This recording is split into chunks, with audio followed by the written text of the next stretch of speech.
Welcome to episode 98 of Stillness in the Storms. Cannot believe it, 98 episodes already. Wow. And in 2 weeks' time, we got a special episode. It's not so much going to be a big fanfare, but a really important message that many people need to hear.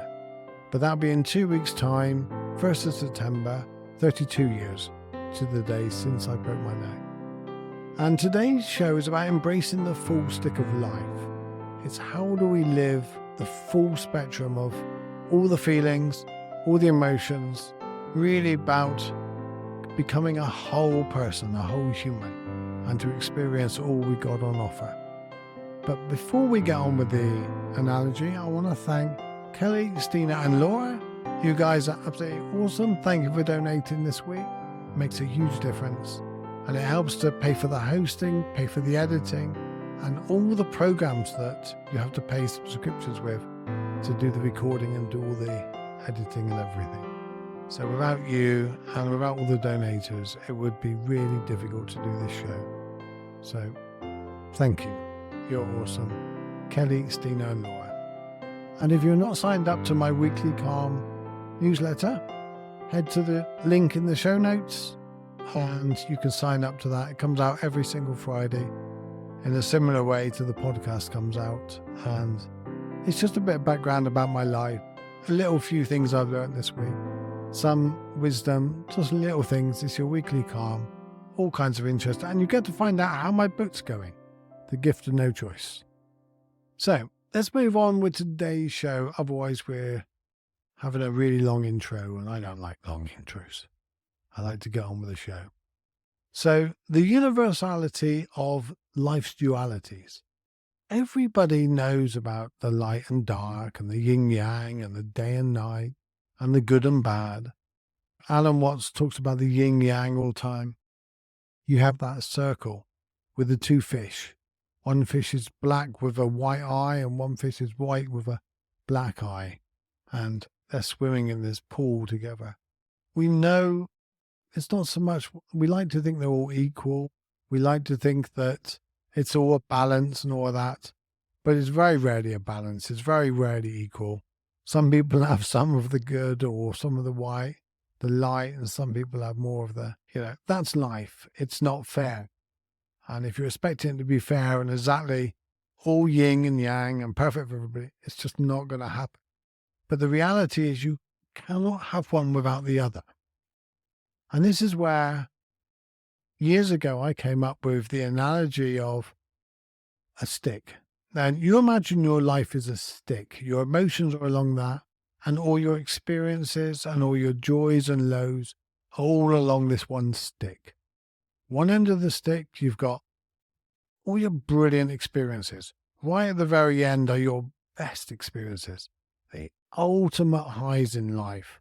And as you go down slowly towards the center, those joys become slightly less, are just not so powerful, but little joyous moments, the little things and all that.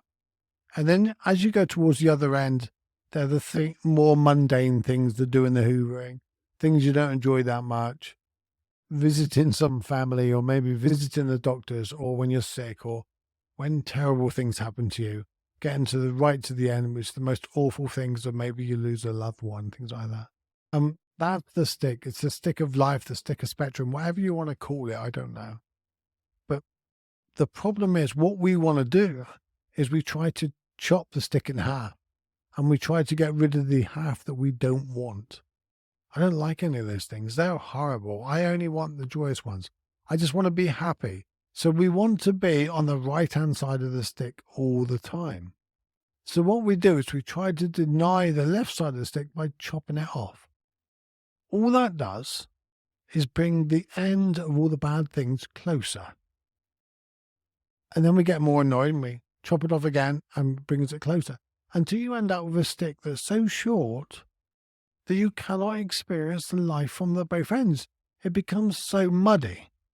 So you imagine you've got this massive, huge pond and you're putting in all kinds of things from your life, the good and bad experiences. And it starts muddying the waters and all that.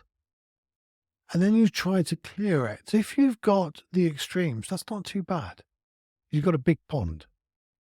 But if the pond is that small and the stick is that short, there's no room or there's no gap, there's no space between the experiences. But all the experiences are still going to be there. You're not going to chop that end of the stick off and then not have bad stuff happen. It just doesn't work that way. I really wish when I broke my neck and all the million monkeys were up there typing away on their karmic typewriters and they went, Stevie's had a bad time. We're going to just give him a good bucket for the next couple of years. It doesn't work like that. I thought I had my fair share, and the amount of times I thought I've had my fair share, that's done now. Surely it's got to be better now. Surely things have just got to be on the up. Yeah, more comes along. You can guarantee that. Almost guaranteed like taxes. I can't remember someone saying, Mark Twain or someone. What's guaranteed? Bad news and taxes or something. But yeah, you cannot chop one end off and then still expect to enjoy the highs, enjoy the wonderful things with the things the other end not there. So the whole idea is don't deny them. Love whatever arises, whether it's on the left side or the right side, whatever it is, go, where am I? Where am I to in my stick? To the right is where happiness and experiences exist. Because happiness is not contentment.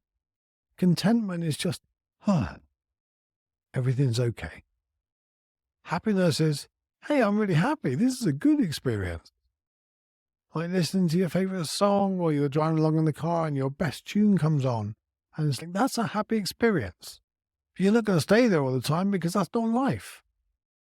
But we expect and want to be there. That's the problem. And then on the other side, you got all the negative, the things that are not quite so nice. And you cannot deny them. And I see this in the spiritual realm quite a lot. Not in the traditional spiritual realm, but in the bypassing spiritual realm, where you want to get rid of all the negative, get rid of the negative people in your life, get rid of anybody that's bringing you down and things like that. And there's some merit to it if you're not able to cope with your life. But the idea is to build up a resilience, to build up a wisdom and a heart that you can be in the world, be with them, but not be affected by them. When you work that out, let me know. It's not so easy. And I can sit here and I could talk about it and I can do all that. I can do all the work. But I don't find it easy. I find it quite difficult at times. And I always remember after a few years of meditating, doing work, my daughter come in and she told me something. She said something and I let it rip. I shouted at her. And she stood there and she took it. And she took it. And she just looked up and said at the end, "That's very Zen master of you, isn't it?" And I don't know if I laughed, but I think I did. But yeah, God, right back at you. But we're not saints. We're humans. We're trying our best. We're a work in progress. Even Zen masters I know are work in progress. They don't always get it right. Their wisdom is knowing you're not always going to get it right. If you muddy the water too much with too short a stick, you'll end up with a life that you're so overwhelmed and you're sick that you cannot tell the difference between a good and bad experience. Everything seems to be one. You might be out walking in a forest, but you're bringing all the bad with you because both ends of the stick are in the same place. And can you grow the stick? Probably. I don't know. I haven't thought the analogy completely through. But you can certainly sit down and meditate. And there's ways you can embrace and grow the stick or grow space between the experiences. Because experiences are very often not multiple things. They're either one place on the stick or another place. One place in your spectrum of highs or lows experiences. So practical tips that you can do to help create a gap between these things. Practice gratitude. Just every morning, think of 3 things in your head that you're grateful for. Your pillow, your quilt, the house. The next day, the kettle or the water, the electricity. You know, without those things, you wouldn't be getting your coffee, would you? Get in the car and go, thank you for starting. We blame the car when it doesn't.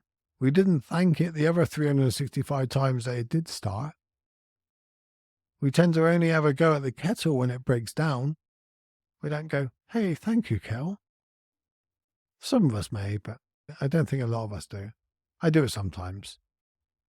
So practicing gratitude rewires the brain to be appreciative of the whole stick.